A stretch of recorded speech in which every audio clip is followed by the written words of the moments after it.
Bismillahirrahmanirrahim. Assalamualaikum warahmatullahi wabarakatuh. Waalaikumsalam warahmatullahi wabarakatuh. Alhamdulillahirabbil alamin.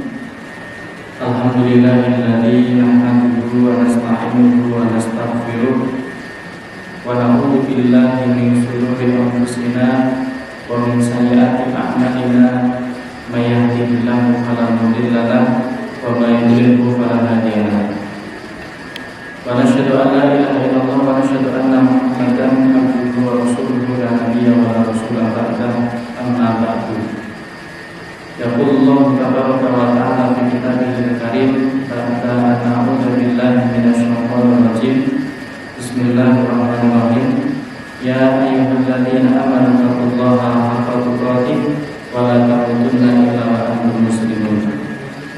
Para hadirin dan hadirat yang dimuliakan oleh Allah Subhanahu wa taala.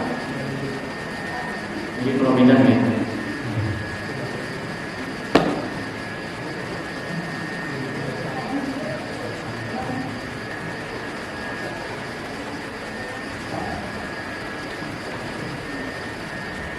Biasanya tangan ini.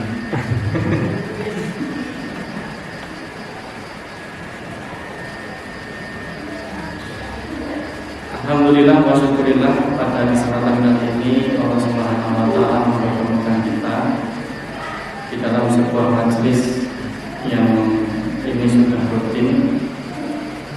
Semoga Allah Subhanahu wa taala senantiasa melimpahkan keberkahan kepada kita atas segala upaya yang sudah kita lakukan ini.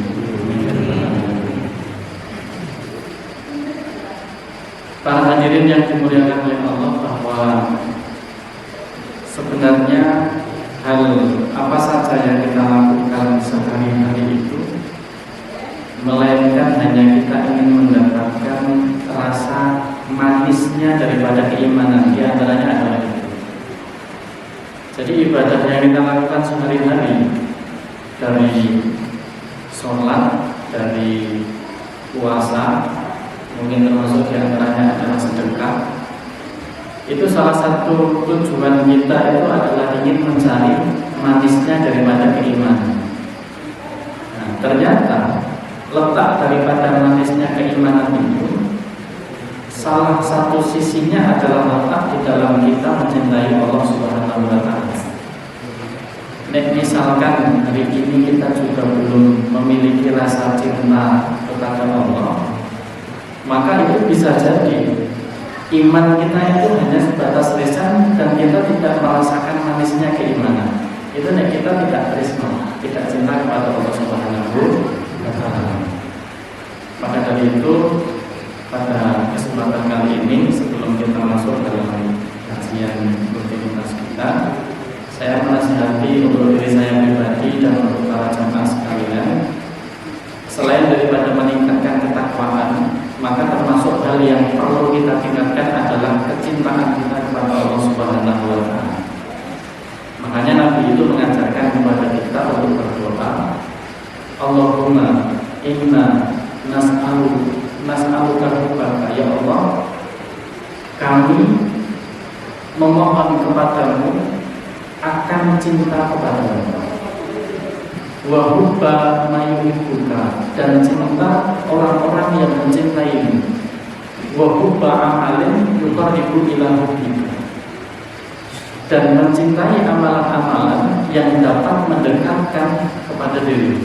Nah, jadi kita itu diperintahkan untuk meminta kepada Allah agar Allah itu memberikan rasa cinta di dalam diri kita untuk Allah. Jadi banyak Allah ini tak kasih cinta untuk siapa? Untuk diri. Dan yang kedua, Rasulullah memerintahkan kita untuk meminta agar kita itu dicintai oleh orang-orang yang mencintai Allah. Ada hamba-hamba Allah ini yang sebagiannya adalah mencintai Allah.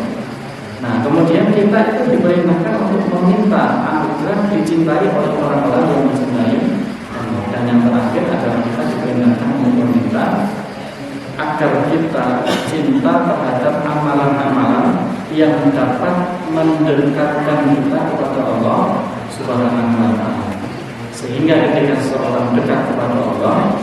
maka dia akan mencintai Allah Subhanahu wa taala.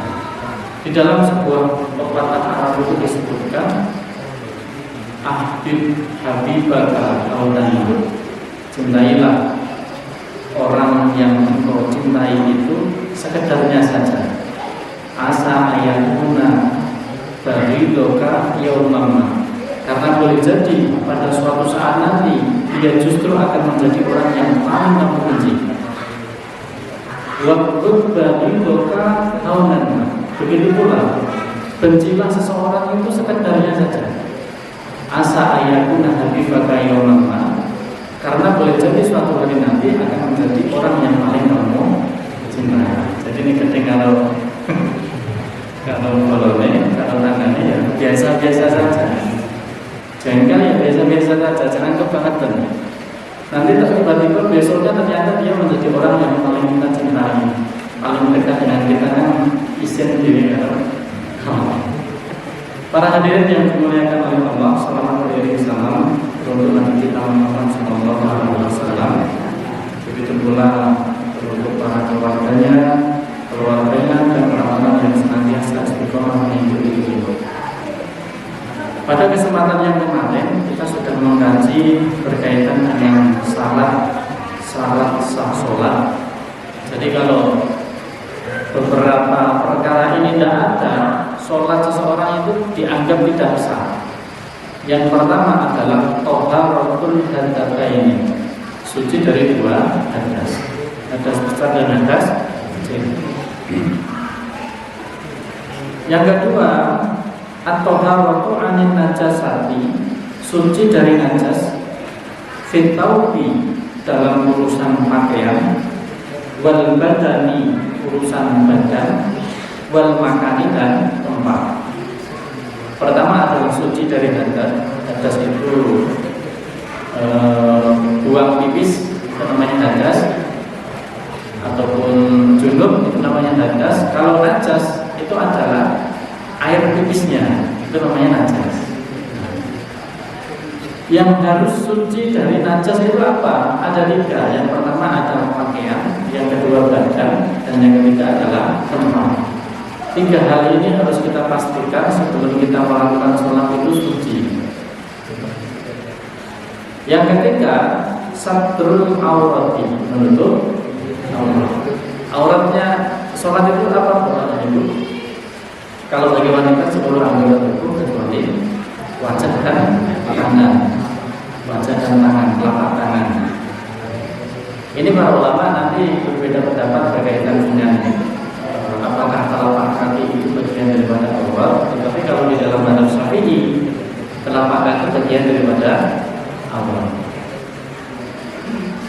Wastiqbalul kiblati, syarat selanjutnya adalah menghadap kiblat. Sholat tidak akan sah kalau seseorang itu menghadapnya tidak ke kiblat. Jadi harus menghadap kiblat. Bagi orang yang berada di dekat Ka'bah, maka dia menghadap kiblatnya itu harus ainul yakin, harus benar-benar menyaksikan Ka'bah berada di sana. Tetapi bagi orang yang jauh seperti kita, itu boleh secara don atau secara praduga, dan ini bisa mengikuti daripada fatwa ulama berkaitan dengan arah kiblat tadi ini. Betul waktu, syarat selanjutnya adalah masuk waktu. Jadi lebih baik adzan itu terlambat sedikit daripada kegasikan. Lebih baik. Berarti ini sudah komat, tapi betul matanya lagi adzan. Kenapa? Karena memiliki prinsip misalkan ingin mengambil waktu yang aman, nah, itu tidak apa-apa. Jadi lebih baik terlambat sedikit daripada kegasikan. Apalagi ini terutama adalah dalam adzan-adzan yang sifatnya strategis seperti adzan maghrib. Misalkan di hari Senin, adzan maghribnya dikasihkan 2 menit saja atau 1 menit saja. Bapak dan ibu yang di rumah yang puasa itu kan keburu makan dan minum batal. Sementara sebenarnya belum masuk waktu maghrib. Makanya lebih baik diakhirkan sedikit daripada dilanjutkan. Tapi Tapi insya Allah ini sudah dulu lagi. Selanjutnya, syarat yang selanjutnya adalah al-ilmu bi fardiyatiha. Seseorang itu harus berilmu bahwa sholat 5 waktu yang dia lakukan itu hukumnya wajib. Misalkan ada orang yang melakukan sholat isya tetapi dia tidak meyakini bahwa sholat isya itu wajib, maka sholatnya tidak sah sekalipun terpenuhi semua rukun-rukunnya. Sholatnya tidak sah. Gara-gara apa? Karena dia meyakini bahwa sholat isya itu tidak wajib. Nah, syarat ini al-ilmu bi fardiyatiha itu harus diyakini baik oleh orang yang alim maupun oleh orang yang awam seperti kita. Wa alla ya'taqida fardhan min furudiha sunnah, dan tidak meyakini salah satu daripada fardu sholat itu sebagai amalan-amalan sunnah. Contoh fardu di dalam sholat adalah takbiratul ihram. Takbiratul ihram itu ribet. Allahu Akbar. Yang pertama itu namanya takbiratul ihram. Jadi ketika kita mau sholat, kemudian pertama kali yang kita angkat adalah, yang kita gerakkan adalah kedua tangan, kita angkat kedua tangan. Itu namanya takbiratul ihram. Itu namanya fardu. Kalau ada orang sholat, kemudian dia meyakini bahwa takbiratul ihram itu sunnah, sholatnya tidak sah. Jadi harus meyakini fardu di dalam sholat itu adalah hal yang fardu, tidak boleh diyakini sebagai hal yang sunnah. Dan yang terakhir, wajtinabul mubtilati al-ahdath. Wajtinabul mubtilati, dan menjauhi perkara-perkara yang membatalkan sholat. Yang membatalkan sholat apa? Yang membatalkan sholat adalah, nanti akan ada pembahasannya. Apakah termasuk sholat sambil tertawa itu batal, sholat sambil cari biji kacang di dalam mulut batal, atau sholat sambil matikan HP itu batal apa tidak, dan lain sebagainya. Nanti akan dibahas di dalam pembahasan pembatal sholat. Nah, syarat-syarat ini yang jumlahnya 8 itu harus diperhatikan. Salah satu saja daripada 8 syarat ini dilanggar, maka sholatnya tidak akan menjadi sholat yang sah. Setelah itu beliau menyebutkan al-ahdatsu itnani. Hadas itu ada 2, asgharu wa akbaru. Yang pertama adalah hadas asghar, hadas kecil, wa akbaru, dan hadas besar. Fal asghar, hadas kecil itu ma'au jabal wudu'a, adalah hadas yang seseorang diwajibkan untuk mengambil air wudu. Contohnya apa? Pipis dan saudaranya, kemudian buang angin, itu kan seseorang cukup dengan berwudu, namanya hadas kecil. Kalau cukup dengan wudu namanya hadas kecil. Wal akbar, dan hadas akbar, hadas besar, ma'au jabal ghusla. Ma'au jabal ghusla adalah perkara-perkara yang mewajibkan seorang mandi, seperti junub, seperti haid, dan nifas. Termasuk diantaranya nanti sebagian ulama menyebutkan adalah orang yang murtad. Orang murtad yang mau masuk ke dalam Islam karena dosa, mandi dulu, baru kemudian dia mengulangi syahadatnya.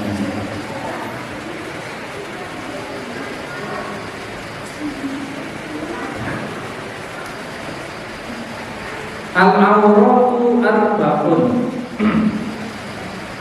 Setelah beliau tadi menyebutkan 8 syarat sah sholat, salah satunya itu ada yang disebut adalah menutup aurat, menutup aurat. Nah, kemudian beliau menyebutkan penjelasan daripada aurat itu apa. Al-awratu arba'un. Aurat itu ada 4. Auratul rajuli mutlaqan wal ammati fi sholati. Auratnya seorang laki-laki secara mutlak, wal ammati, dan budak perempuan fi sholati, di dalam sholat, ma baina surrati wa rukbati, itu adalah antara pusar dan lutut. Ini saya bacakan dulu, nanti insyaallah saya jelaskan. Wa auratul hurrati fi sholati, sementara aurat wanita yang merdeka di dalam sholatnya adalah jami'u badaniha, semua tubuhnya, masiwal wajhi wal kafaini, kecuali wajah dan dua telapak tangan. Ibu nih sholat kelihatan sikutnya itu tidak boleh. Bisa tidak kelihatan sikutnya?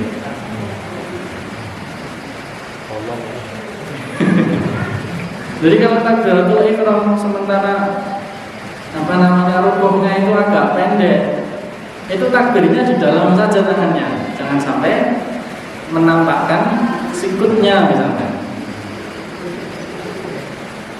Karena auratnya wanita itu di dalam sholat adalah, wanita merdeka di dalam sholat adalah jami'u badaniha masih marwajhi wal kafaini, seluruh badannya kecuali wajah dan kedua telapak tangan.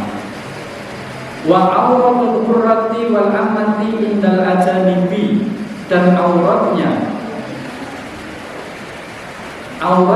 wanita merdeka dan wanita budak di hadapan laki-laki asing adalah jami'ul badani, semua badan. Kecuali apa? Kecuali anggota-anggota yang biasa terlihat, apa yang muka sama dua telapak tangan. Wa inda maharimiha, dan di hadapan para mahramnya, wa nisa'i, dan di hadapan kaum wanita yang lain, ma baina surrati wa rukbati, itu adalah antara pusar dan lutut. Nah, ini berkaitan dengan pembahasan aurat yang beliau sebutkan di dalam kitab Safinatun Najah. Ternyata beliau tidak cukup menyebutkan bahwa menutup aurat itu salah satu daripada syarat sah sholat, tetapi beliau juga menyebutkan rinci bagaimana sebenarnya aurat bagi umat Islam itu. Nah, berkaitan dengan aurat itu, maka Allah Subhanahu wa Ta'ala berfirman dalam surat Al-A'raf ayat yang ke-31, "Khudhu zinatakum inda kulli masjidin." Ayat ini dijadikan dalil bahwa ayat ini menjadi dalil bahwa seseorang itu wajib menutup auratnya ketika dia mau melakukan sholat. Di dalam sabda Nabi juga disebutkan, layak barullahu sholata haidin illa bihimari. Allah itu tidak menerima sholatnya wanita yang sudah haid, berarti wanita yang sudah balik ya, illa bihimari, kecuali menutup auratnya, yaitu dengan menggunakan himar. Menggunakan himar itu ya, himar itu di dalam penjelasan himar ini maksudnya adalah menutup auratnya. Ihfadhu aurataka illa min zaujatika. Rasulullah pernah bersabda kepada Umar bin Khattab, jagalah auratmu illa min zaujatika, kecuali di hadapan istrimu, awma malakat yang minta, atau di hadapan budak wanita. Dan dalil-dalil berkaitan dengan perintah untuk menutup aurat ini tentu sangat banyak sekali. Di antaranya adalah apa yang sudah saya sebutkan ini. Nah, aurat itu apa sih? Aurat itu kalau saya Imam Nawawi Al-Bantani itu menjelaskan, aurat itu adalah alamaya jibusan tubuh fi sholati, anggota tubuh yang wajib ditutupi ketika sholat, wa alamaya rumuntatro ilaihi, dan anggota tubuh yang diharamkan untuk dilihat oleh seseorang, itu namanya aurat. Nah, kalau beliau tadi menyebutkan, kalau saya ringkas, aurat itu ada dua jenis, aurat laki-laki sama aurat perempuan. Yang pertama adalah dalam sholat. Bagi perempuan, auratnya di dalam sholat itu adalah seluruh anggota tubuh kecuali wajah dan telapak tangan. Laki-laki, aurat di dalam sholat adalah mabaina surrah wa rukbah, antara pusar dan lutut. Sah enggak bapak-bapak sholat koloran? Koloran, ketutup pusarnya, ketutup lututnya, Allahu Akbar. Secara hukum sah, secara fikih sah. tapi secara adab mboten patut ya. Meskipun sholat kalau orang, kondangan berarti aktifin, setrikaan dan lain sebagainya. Ini tidak masalah kalau wanita adalah seluruh anggota tubuhnya kecuali wajah dan telapak tangan. Kalau bapak-bapak maka itu namanya surah warubah antara pusat dan lutut. Kemudian yang kedua adalah aurat di hadapan para mahram atau di hadapan sesama jenis. Laki-laki di hadapan laki-laki, perempuan di hadapan perempuan. Mahram itu apa? Mahram itu adalah orang yang tidak boleh dinikahi. Itu namanya mahram. Wanita auratnya di hadapan para mahram dan di hadapan wanita yang lain adalah ma baina surrah wa rukbah. Di dalam madzhab Syafi'i antara pusat dan lutut. Saya sampaikan seperti ini dulu. Sedangkan laki-laki sama ma baina surrah wa rukbah antara pusat dan lutut. Jadi tidak boleh bapak-bapak membuka pahanya. Dalam hukum madzhab Syafi'i ini tidak boleh bapak-bapak membuka pahanya. Oh ini loh, lihat mas. Di hadapan meskipun dihadapkan di hadapan laki-laki yang lain, karena itu bagian daripada aurat. Nah, sementara aurat di hadapan orang asing, yaitu yang tidak boleh, yang boleh dinikahi adalah bagi wanita semua anggota tubuh kecuali adalah anggota tubuh yang biasa tampak, yaitu wajah dan telapak tangan. Sedangkan bagi laki-laki adalah baina surrah wa rukbah antara pusat dan lutut. Memang ini lebih kaum laki-laki dalam urusan aurat ini dia lebih ringan, Akan tetapi ada perkara yang harus kita perhatikan Bapak dan Ibu yang dimuliakan Allah. Yang pertama adalah menjaga adab. Sekalipun auratnya itu adalah antara pusar dan lutut, tetapi kan tidak beradab kalau menampakkan bagian-bagian yang biasa tidak ditampakkan. Nah, makanya para ulama yang pertama itu menyebutkan mura'atul adab, harus memperhatikan adab. Bahkan adab itu nanti akan menjadi wajib kalau sudah jatuh dalam perkara yang kedua, apa? Adabul fitnah, ketika tidak ada fitnah. Dan ini sangat tidak mungkin. Kalau ini misalkan auratnya seorang wanita di hadapan mahramnya atau di hadapan wanita yang lain itu adalah antara pusat dan lutut, kemudian dia memakai pakaian sesuai dengan ini dan tidak menjaga adab, ini tentu akan menjadi fitnah yang sangat besar. Sehingga perkara yang kedua yang perlu diperhatikan adalah indah adabil fitnah. Bahkan kalau ada fitnah, dikhawatirkan akan timbul fitnah di hadapan mahramnya. Mahramnya itu diperlakukan sebagaimana orang asing. Nah, apa? Dirinya harus menutup seluruh tubuh. Dan yang terakhir berkaitan dengan ini, para ulama menunjukkan makna aurat itu sangat luas sekali. Jadi jangan hanya dipahami sebagai aurat anggota tubuh saja, tetapi itu aurat itu adalah perkara-perkara yang tidak boleh ditampakkan kepada orang lain. Termasuk diantaranya adalah sikap, menjaga lisan, menjaga rahasia, menjaga aib saudara kita yang tidak perlu diketahui orang lain. Itu juga bagian daripada aurat yang mestinya tidak ditampakkan.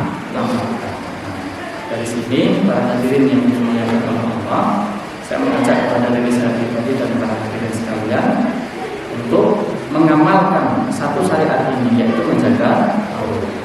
Ini memang butuh proses yang sangat panjang, butuh proses yang harus melalui berbagai ujian dan lain sebagainya. Moga-moga ibu-ibu, bapak-bapak yang belum menutup auratnya atau mungkin masih memiliki keluarga yang belum menutup auratnya, nanti Allah Subhanahu wa Ta'ala beri kemudahan dan Allah beri tuntunan untuk bisa menutup auratnya. Lebih baik sholat khusyuk. Kalau misalkan ini disuruh pilih ya, nanti bisa di-cut gitu. Kalau bagi saya misal ada seorang yang belum menutup aurat, ini bukan tidak menutup aurat, belum menutup aurat, tetapi dia mau mendirikan sholat dengan baik, dengan khusyuk, menjaga syarat dan rukunnya, sekalipun dia tidak menutup auratnya, itu lebih baik daripada orang yang menutup aurat tetapi dia tidak mau sholat. Gini maksudnya? Karena sholat itu perkara yang sangat penting. Di dalam kitab para ulama, orang yang tidak melakukan sholat sementara hatinya itu mengkufuri bahwa sholat itu tidak wajib, atau malah ada yang mengatakan orang yang meninggalkan sholat karena bermalas-malasan, sudah dinasehati tetapi juga tidak mau mendirikan sholat, oleh sebagian para ulama itu akan membatalkan keislamannya. Tetapi tidak ada keterangan orang yang tidak menutup aurat dia kafir, itu tidak ada. Jadi lebih penting kita menjaga sholat kita. Sebenarnya dua-duanya penting ya. Tapi kalau hari ini misalkan kita memang belum mampu menjaga aurat karena beberapa hal, dan mungkin kesempatan sudah dari dulu dan perlu memulai hijrah kembali dan lain sebagainya, maka hari ini kita perbaiki sholat kita mohon kepada Allah Subhanahu wa Ta'ala, dan semoga nanti Allah memberi kemudahan kepada kita untuk bisa melakukan setiap daripada hukum-hukum Islam yang Allah tetapkan. Nah, ini berkaitan dengan aurat. Kemudian yang kedua, tadi saya menyebutkan ada istilah yang namanya mahram. Mahram itu adalah orang yang tidak boleh dinikahi. Salah satu contohnya mahram itu adalah ibu. Anak itu tidak boleh menikahi ibunya, karena ibunya adalah mahram bagi dirinya. Nah, ini yang saya sebutkan adalah para wanita saja. Nanti bisa dibalik ya menjadi laki. Jadi mahram itu dibagi menjadi 3. Yang pertama, mahram dari garis nasab. Ada 7. Yang pertama ibu ke atas, termasuk ibu, nenek, ibunya nenek, tidak boleh. Ibu ke atas. Yang kedua adalah anak perempuan. Anak perempuan, cucu perempuan dan seterusnya. Bagi laki-laki ini. Yang ketiga adalah saudara perempuan. Saudari perempuan. Yang keempat, bibi dari jalur ayah. Yang kelima, bibi dari jalur ibu. Bibi ini punya seperti apa?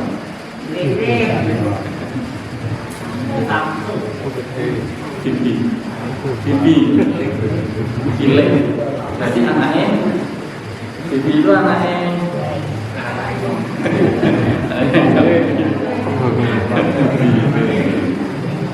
bibi. Yang keenam adalah keponakan perempuan dari saudara laki-laki. Yang ketujuh adalah keponakan perempuan dari saudara perempuan.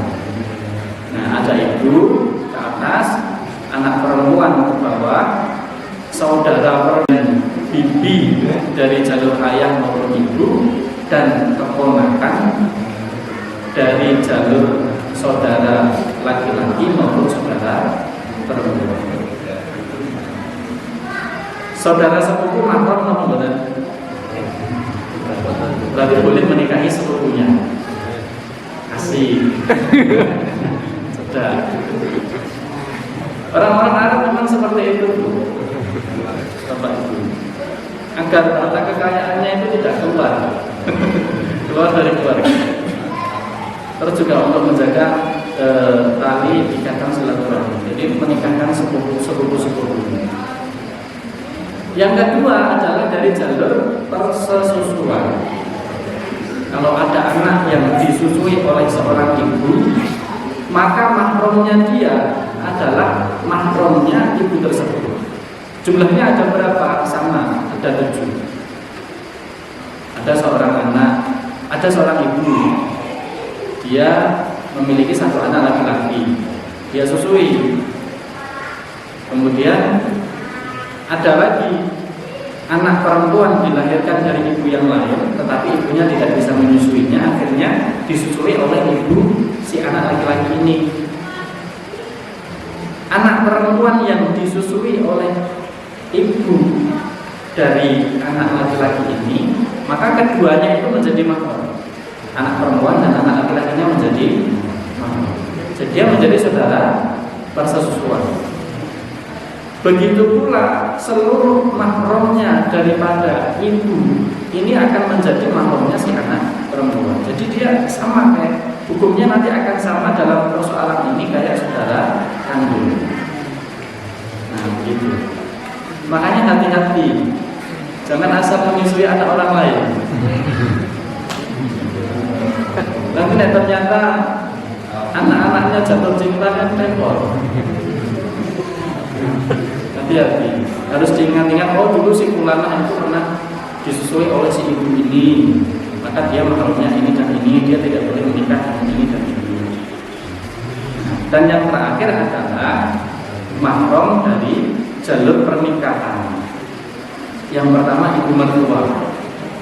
Ibu mertua itu menjadi mahram. Yang kedua adalah menantu, juga menjadi mahram. Yang ketiga anak tiri, anak bawaan, menikah tetapi sudah membawa anak dari suami sebelumnya, itu juga bagian daripada mahramnya. Dan yang terakhir adalah ibu tiri, ibu mertua, menantu, anak tiri, dan ibu tiri. Ini adalah wanita-wanita yang haram dinikahi oleh laki-laki. Jadi nanti bapak dan ibu bisa melihat, oh mahram saya itu siapa? Mahram saya itu si Fulana, si Fulan. Oh si Fulan itu tidak mahram saya itu. Kenapa kita perlu memperhatikan urusan mahram ini? Yang pertama adalah berkaitan dengan muwafaqati. Kemudian yang kedua berkaitan dengan hak-hak perwalian. Itu nanti ada kaitannya juga berkaitan dengan saudara-saudara yang dekat atau saudara-saudara yang mahram.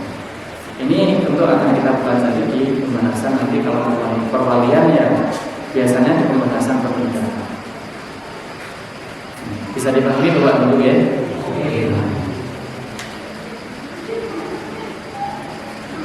Setelah menyebutkan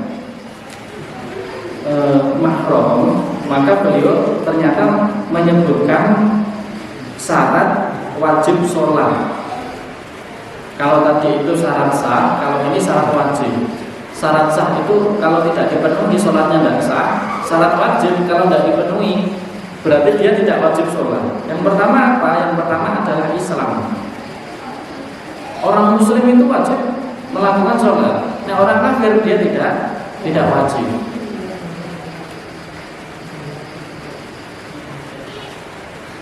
Fala yajibu 'alal kafiri al-asli al-qadha. Kafir yang asli itu tidak wajib mengqadha sholat. Jadi kalau ada orang kafir masuk ke dalam Islam, kenapa dia kafir? Itu dia dari lahir itu memang sudah menjadi orang kafir. Maka begitu dia masuk Islam, dia tidak wajib mengqadha sholatnya. Tetapi ini ada orang Muslim masuk ke dalam kafir, keluar dari Islam, masuk lagi Islam, dia wajib membaca sholatnya selama dia kafir tadi. Nek kafirnya 6 tahun ya sholat 6 tahun di kekosong ya.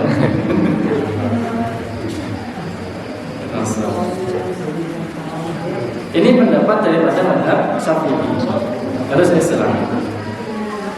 Yang kedua, syarat yang wajib kedua adalah bulughun bisini au bil ihtilami au bil haidi. Adalah balik baik karena umur yaitu 15 tahun atau karena ihtilam mimpi basah atau karena haid. Fala yajibul qadha'a 'ala sabiyi ba'da bulughi. Anak-anak yang masih kecil kemudian dia balik, dia tidak memiliki kewajiban untuk mengqadha sholat sekalipun ketika masih kecil dulu dia tidak pernah melakukan sholat. Yang ketiga adalah aklun, berakal. Fala tadha'a 'alal majnuni idza afaqa.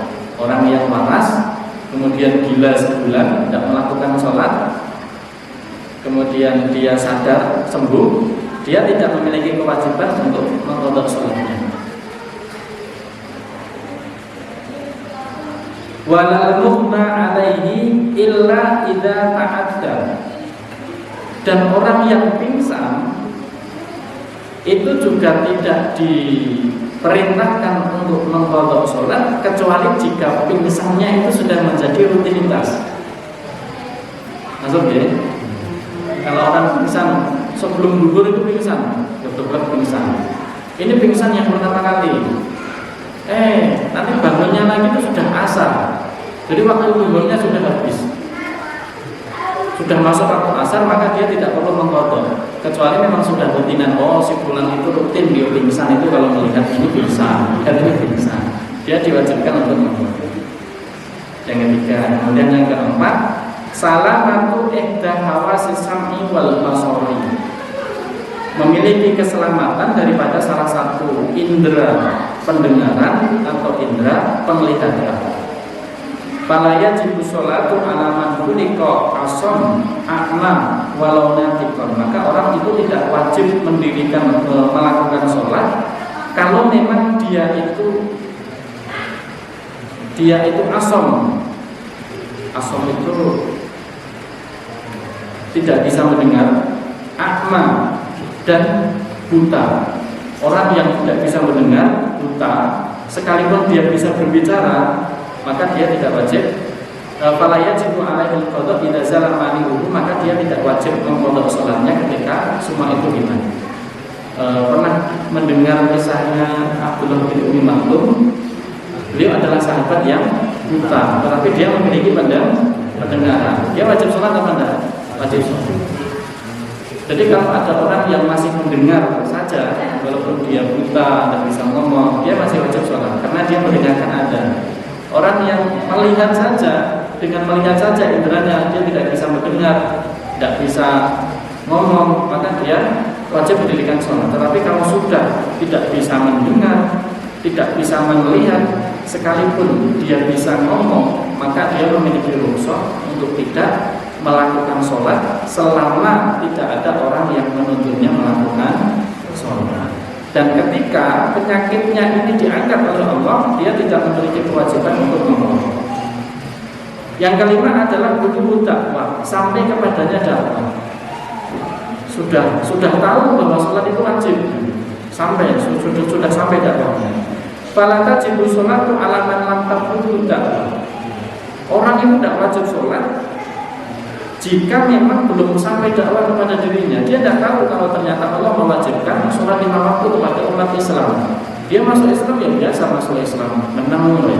Kenapa kok tidak sholat? Saya tidak tahu kalau sholat itu wajib. Nah itu tidak apa-apa, dimaafkan. Walakin lam aslama man lam tablughhu wajib alaihi al-qadha. Akan tapi ketika ada orang masuk ke dalam Islam, sekalipun dia itu belum disampaikan dakwah kepadanya, dia tetap memiliki kewajiban untuk mengqadha sholat. Dan yang terakhir adalah syarat wajibnya naqa'un minal haidi wan nifasi, harus suci dari haid dan nifas. Fala yajibu 'alal haidi wan nifasa qadha. Orang yang haid dan orang yang nifas itu tidak wajib mengqadha sholat. Jadi diperbolehkan dia tidak melakukan sholat. Bahkan sebagian ulama menyebutkan kalau ada orang yang haid atau orang yang nifas melakukan sholat, maka dia telah melakukan perbuatan dosa. Para hadirin yang dimuliakan oleh Allah Subhanahu wa taala, kemudian setelah ini beliau menyebutkan beberapa persoalan berkaitan dengan 20 keadaan. Ada 20 keadaan seseorang dimakruhkan melakukan sholat. Ini saya bacakan saja. Yang pertama adalah menahan buang air besar. Jadi kalau ada orang yang menahan buang air besar sementara waktu sholatnya itu masih panjang, itu lebih baik dia buang air besarnya dulu baru melakukan sholat. Karena ketika dia melakukan sholat dalam keadaan menahan buang air besar itu sangat susah. Kesukaannya juga tidak dapat, wes pokoknya lah. Atau menahan air kecil, atau menahan dua-duanya. Atau orang yang berdiri satu kaki, ini saya tidak bisa memahami. Orang yang berdiri satu kaki, atau mungkin kakinya dia sedang sakit dan lain sebagainya. Karena di dalam sholat itu ada salah satu rukun yang namanya al-qiyam, berdiri. Orang yang mampu berdiri tetapi dia tidak berdiri di dalam sholat wajib, itu hukumnya rukunnya cacat. Nah, makanya beliau menyebutkan berdiri satu kaki. Orang yang sholat berdiri satu kaki itu sholatnya makruh. Allahu Akbar, langkah lagi. Itu makruh. Yang kelima adalah kaki yang terikat. Di dalam bahasa Arab disebutkan kaki yang terikat, tapi saya memahaminya adalah kaki yang kram atau mungkin semutan parah. Pas Jumatan itu biasanya semutan. Jadi diusahakan kakinya sadar dulu, biar sholatnya itu nyaman. Memang semutan kan ya Allah, pengen obatnya. Orang yang memakai sepatu yang sangat sempit itu juga dimakruhkan melakukan sholat. Sepatunya dicopot dulu. Orang yang sangat lapar atau orang yang sangat haus juga dimakruhkan melakukan sholat. Nah, orang yang keluar angin terus menerus, jadi perutnya sedang tidak enak, kemudian keluar angin terus menerus. Kalau memang masih ada waktu untuk melakukan sholat, maka hendaknya dia sembuhkan dulu. Tapi kalau memang tidak ada waktu, maka dia boleh melakukannya. Ketika hidangan makanan sudah disajikan, ini juga makruh. Bapak-bapak pulang dari sawah jam menjelang zuhur, ibunya sudah matengan, sholat dulu atau makan dulu. Nah, kalau memang sangat lapar, sudah dihidangkan makan, ya makan dulu. Tapi cepat-cepat ya, aman terlalu bersantai-santai. Orang yang sangat ngantuk,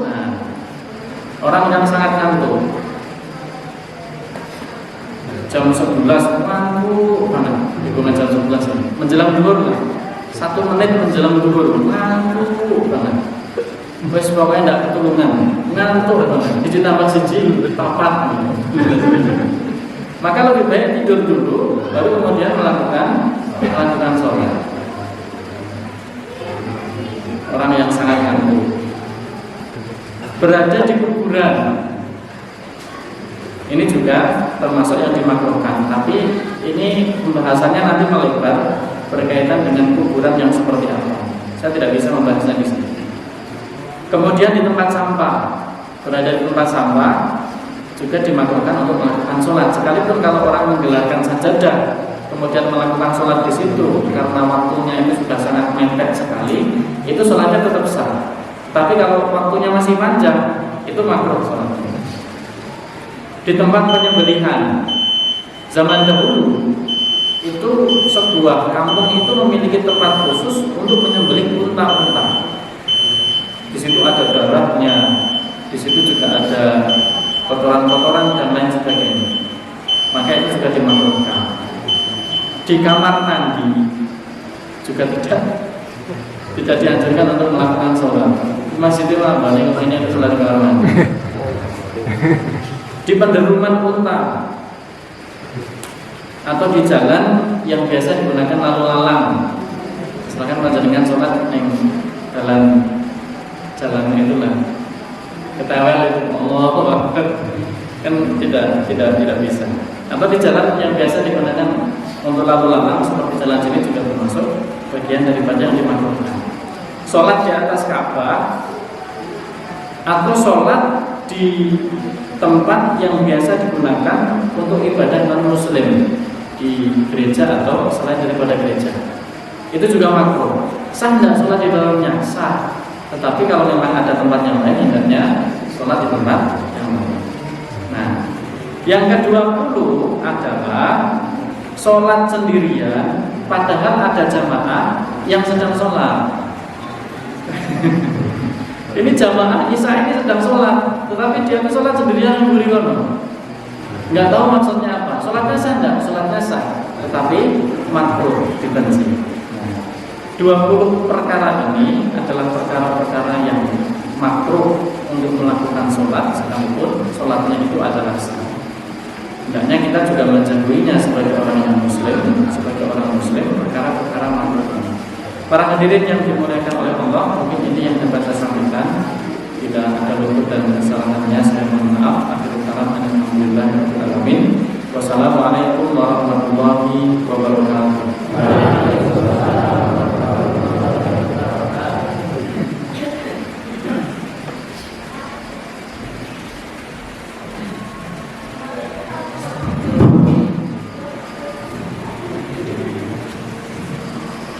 Makatan mau'izatul hasanah ingkang sampun dipun sampaikan dari panjenenganipun Bapak Ustadz Arif Hidayat. Mugi-mugi kanthi mau'izatul hasanah menika beto berkah lan manfaat dumateng kula lan panjenengan sedaya wiwit dunya sampai akhirat. Amin Allahumma amin. Dumateng panjenenganipun Bapak Ustadz Arif Hidayat kawula aturaken agung matur nuwun. Para rawuh ingkang tansah kawula mulyakaken, ngaturi pirsa dumateng para rawuh jamaah Masjid Baitul Muttaqin lan sak kinaripun wonten informasi saking takmir Masjid Baitul Muttaqin inggih punika Bapak Ustadz Aji Kuncoro. Informasinipun inggih punika Masjid Baitul Muttaqin, Masjid At-Taqwa lan Masjid Al-Azhar badhe ngawontenaken pembelian unit mobil ambulans. Mila para rawuh jamaah Masjid Baitul Muttaqin lan sakitaripun ingkang badhe nginfakaken hartanipun, badhe nginfakaken artonipun saged menghubungi takmir masjid lan saged menghubungi kalian Baramuda Masjid Baitul Muttaqin. Nah, ambulan menika badhe dipun manfaataken kangge kemaslahatan warga Desa Binoro. Terus semoga dumateng para bapak, para ibu ingkang badhe infak kangge pembelian unit mobil ambulans saged menghubungi takmir Masjid Baitul Muttaqin lan sedherek Baramuda Masjid Baitul Muttaqin. Mekaten informasi kang kula-aturaken saking takmir Masjid Baitul Muttaqin. Para ingkang tansah kawula mulyakaken, monggo sesarengan kita tutup pengaosan wonten ing wekdal dadosa menika kanthi waosan doa kafaratul majelis. A'udzu billahi minasy syaithanir rajim. Bismillahirrahmanirrahim. Subhanallahumma wa bihamdika asyhadu an la ilaha illa anta astaghfiruka wa atubu ilaik. Saking kula akhiri kata-kata kita menangin kaula matur kaula agung pangapunten. Wallahu muwaffiq ila aqwamit thoriq. Wassalamualaikum warahmatullahi wabarakatuh.